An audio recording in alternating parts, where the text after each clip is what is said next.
Now you got to understand, honey and money. Those are two of the biggest reasons why Green Berets go to jail.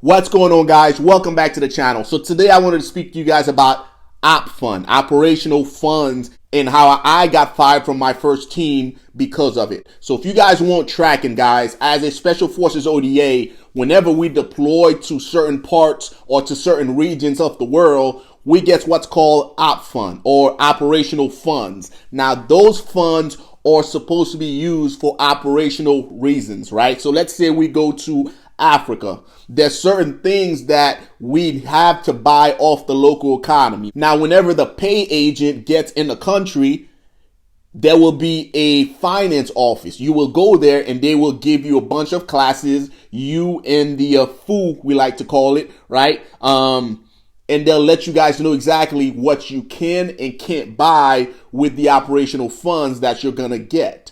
Those will be your guidelines, all right? And every time you go buy something, you will adhere to those guidelines, all right? That is how that works, guys. You have a pay agent and you have a FOO, right? All within the team. So now, back in 2010, guys, I got to the B-Dock. I was a brand new 18 Charlie, right? So I got to the B-Dock. I spent some time there, and then the guy that I was replacing, he showed me how to do OPFUND, showed me how to take care of business, and then he flew back to the States. So for approximately 5 months or so, I was the pay agent down in Bath, Afghanistan before I went to my actual team.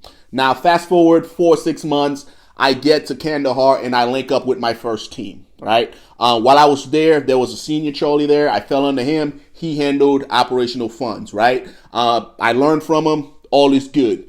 We deployed back to the States, and then 2012, we deployed downrange. Now, at this point, I'm the senior Charlie, and I'm responsible for handling OPFUND. Now, the OPFUND aspect of it is typically a 18 Charlie function. However, if you don't have an 18 Charlie or you don't have an 18 Charlie that's competent, then somebody else could handle those funds. But typically, it's the 18 Charlie because he handles all S4 functions anyways, right? So now fast forward 2012, we're running and gunning, we're in Afghanistan, running commando, all is well, right? Handling OPFUND for about 6 or 7 months, right? And we get to the point where I had to redeploy.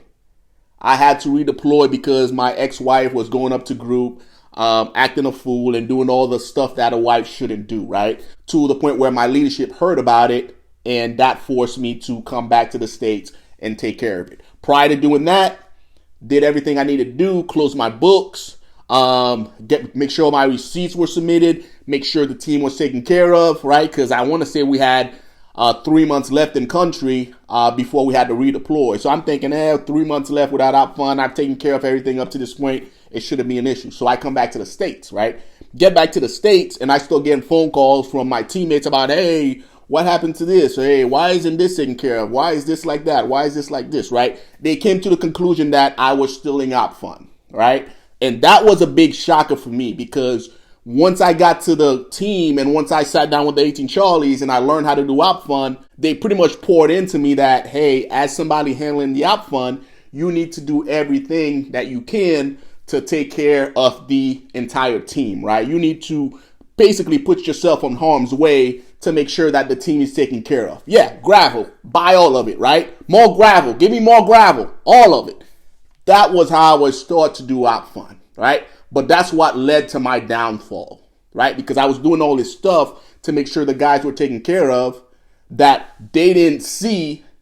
However, once I was gone, everybody kind of turned against me, right? And they started saying that I was doing fucked up shit. Now, fast forward, we get back to the States. We had a team meeting. No one brought up the OPFUND aspect of it, but they pretty much told me that, hey, you redeploy, you left the team downrange, and that's why we're kicking you off the team. But I'm not an idiot. I knew exactly what was going on, right? So I was like, wait a minute. We preach brotherhood, yet you're kicking me off because I came back to the States to take care of my family. I was like, all right, cool. No harm done. I'm good, right? So, and I was on that team for like 2.5 years. No issues leading up to that point, right? So I was like, all right, cool, man. So now I leave the team and I find myself another team, right? So I get into that team room and I'm like, hey, this is who I am. I'm coming from this company, this team, and this is why I left, right? So I just laid it all on the table. I was like, yep, I was on that team for 2.5 years, no issues until now. They didn't tell me, but they pretty much told me that I was stealing OPFUND, and that's why I left the team. So I just told the guys, and they were like, well, shit, we appreciate that. Because all they did was they picked up the phone and they called the other team, and they was like, yo, why is this motherfucker leaving? Right? And sure enough, they told them that, hey, we kicked him off because we thought he was stealing OPFUND. I was like, bet. All right, so got in with that team, did work, best team that I ever been on, and now I'm here, right? So why am I sharing this story with you guys? So I'm sharing this story with you because I need you guys to understand, as newly graduate of the Q course, going to the operational groups, getting into a team, you're going to be entrusted to handle OPFUND, all right? Here's a couple of mistakes that I made that I don't want you guys to make, right? Now, you got to understand, honey and money. Those are two of the biggest reasons why Green Berets go to jail. Today's segment is brought to you by Beret Guys, if you haven't been to the website, check it out. There you'll have access to my Patreon, which has a variety of prep courses geared towards helping you get selected. You'll also have a chance to sign up for the newsletter, guys. We just had an article come out about women in special forces. If you haven't done that already, go check it out. And you'll also have access to the mentorship program, guys. And again, that's greenberetchronicles.com, guys. If you haven't done so, go out and check it out. If you find any Green Berets out there that's been to jail or that's lost their careers, honey, money, the third one is alcohol, right? It falls within those three categories. But the two biggest one is honey and money, right? So I'm sharing this with you because as a Green Beret entrusted to handle OPFUND, you need to understand that when shit hits the fan, the only person that's going to jail is you, right? It's just you. Your teammates won't go to jail. Your team sergeant, your captain, it's just going to be you. So whoever's telling you to do fucked up shit with OPFUND so they can get X, Y, and Z, you need to understand that once you sign that piece of paper, like, that's evidence against you. So first one, guys, understand that you're going to jail and nobody else. So you need to do whatever your moral compass tells you to do so you can stay out of jail, right? Number two, keep everyone out of your business, right? That situation could have easily went south for me if I included the entire team in what I was doing, right? I took care of them the best way that I knew how, but I kept it private. When you're doing OPFUND, it's just you and that foo. That's it. No one else needs to be involved in it, right? And if somebody else is getting into your business, then you need to tell them, hey, Team Son, hey, Captain, check it out. If shit goes south here, I'm going to jail. No one else. So if you want me to handle OPFUND, you want me to handle this, then you need to let me handle it. If not, give it to somebody else. Because it is serious business, guys. If you get caught doing something that you're not supposed to, you're going to jail, and you're going to jail for a long time.